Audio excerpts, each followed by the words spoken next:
You mentioned some of the science behind attunement, including neuroscience. What have you learned about how all of this works and what the benefits are? Yeah, I mean, each of these fundamental components of attunement has some neuroscientific background to it.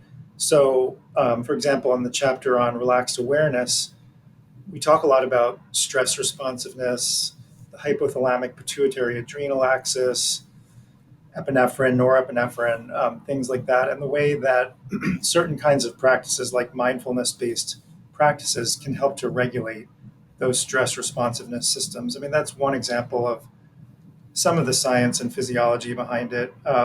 As one other example, in the chapter on listening, when we talk about listening, we're talking about not just hearing the sounds of someone's words, but much more broadly taking in all of their cues, like their nonverbal social cues, and in some sense resonating with the other person. So you might notice that when you're in a really good conversation with someone, you start to mimic the other person, or the two of you mimic each other's body posture unconsciously. You don't even know that you're doing this.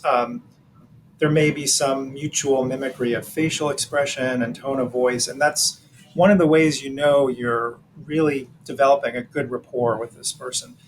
And there's science in some sense behind this that even at the level of our brains, we are resonating with each other. There's more and more neuroscience research on what's called mirror neurons that fire when watching someone else do an action, and there's increasing research in which neuroscientists monitor the electrophysiological activity of the brains of two people in good conversation and show that there's a synchronization of brain waves that goes on during really good conversation. So, quite literally, there is this resonance or synchronization that happens both at a motor level, at a brainwave level, and even at an emotional level. Like when you pick up on someone else's emotion, you might start to feel some of that emotion yourself.